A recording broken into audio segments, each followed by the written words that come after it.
और अब बात छत्तीसगढ़ के मुख्यमंत्री की कर लेते हैं। छत्तीसगढ़ में इस साल के आखिर तक विधानसभा चुनाव होने हैं। उससे पहले कांग्रेस ने राज्य में बड़ा दांव चला है। पार्टी ने स्वास्थ्य मंत्री टीएस सिंहदेव को राज्य के उप मुख्यमंत्री पद पर जिम्मेदारी सौंपी।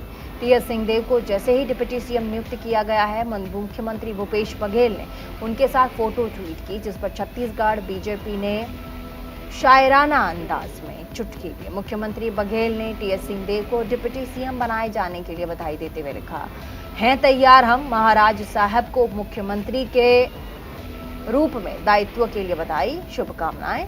और इसी के साथ उन्होंने टीएस सिंहदेव के साथ अपनी मुस्कुराते हुए फोटो भी ट्वीट की है। दरअसल बुधवार को दिल्ली में दिन भर चली कांग्रेस की बैठक के बाद यह फैसला लिया गया। छत्तीसगढ़ की जातीय गणित भी आपको बता दें, अनुसूचित जनजाति 32% छत्तीसगढ़ में है और आने वाले समय में छत्तीसगढ़ में विधानसभा चुनाव भी है। ऐसे में और भी कई बड़े बदलाव हैं जो किए जा सकते हैं। अनुसूचित जाति 13% है पूरे छत्तीसगढ़ में। और देखिए समीकरण चुनाव के वक्त कैसे बदलता है, वो भी ध्यान देने वाली बात है। ओबीसी की अगर बात करें तो 47% ओबीसी के लोग वहां पर हैं। और आगे बढ़ेंगे हम, लगातार समीकरण में बदलाव, ब्राह्मण 5% हैं तो छत्तीसगढ़ का जातीय समीकरण है। ऐसे में टीएस सिंहदेव को छत्तीसगढ़ का उप मुख्यमंत्री बनाया गया है। इतिहास गढ़ते जा रहे हैं और टीएस सिंहदेव जी को बधाई, शुभकामनाएं। हमारे वरिष्ठ साथी हैं और ये जो हाईकमान का निर्देश जो हुआ है, इससे निश्चित रूप से मजबूती मिलेगी कांग्रेस को, सरकार को। और दूसरी तरफ कल खड़गे जी की अध्यक्षता में राहुल जी की उपस्थिति में जो बैठक हुई है, जिसमें हमारे खड़गे जी ने, राहुल जी ने हम लोगों को टिप्स दिए हैं आगामी चुनाव को लेकर, उसमें हम सबको साथ में चलना है और बूथ को मजबूत करना, हमारी उपलब्धियों को जन जन तक पहुंचाना है। तो ये सब निर्देश उनके द्वारा दिए गए और नई ऊर्जा के साथ पूरे प्रदेश में हम सब एकजुट होकर लड़ाई लड़ेंगे। और जैसे पिछले समय हम लोगों ने 3/4 से अधिक बहुमत से सरकार बनाई, उसी प्रकार से फिर से।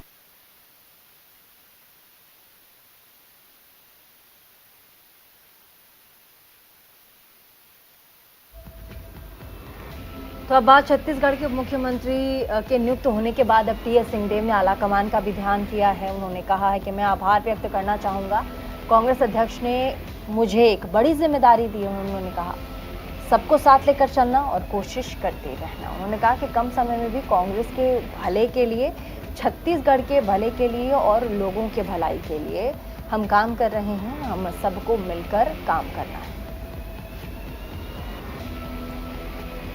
और टीएस सिंहदेव मुख्यमंत्री बनने के जो सियासी मायने हैं वो हम आपको बता दें तो टीएस सिंहदेव का सरगुजा में से बहुत ही नज़दीकी रिश्ता है। आज़ादी के समय से कांग्रेस के साथ टीएस सिंहदेव रहे। इस पूरे बड़े बदलाव को अगर हम राजनीतिक तौर पर देखें तो कई ऐसी बातचीत है, जिसमें साल 2008 से विधानसभा चुनाव टीएस सिंहदेव लड़ रहे हैं।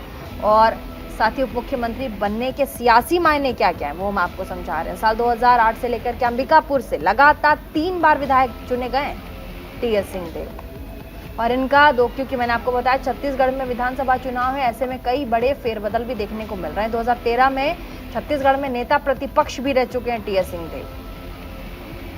बहुत बड़े बदलाव के संकेत हैं और हालांकि उप मुख्यमंत्री इन्हें बनाया गया है, लेकिन इस फैसले का आने वाले समय में कितना फायदा कांग्रेस पार्टी को होता है वो तो आने वाला समय ही बताएगा।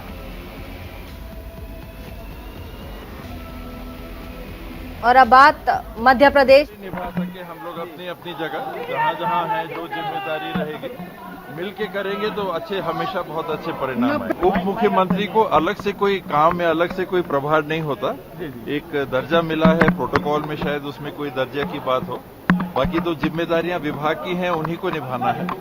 और सबसे जरूरी है कि मिल के साथ सब कोई को चलना है। छत्तीसगढ़ की पहचान जो बनी है उसे और प्रगाढ़ करते रहना है। और लोगों ने जो विश्वास 2018 में दिया था उसके लिए पहल करना है कि दोबारा हम लोगों को वो विश्वास मिल सके।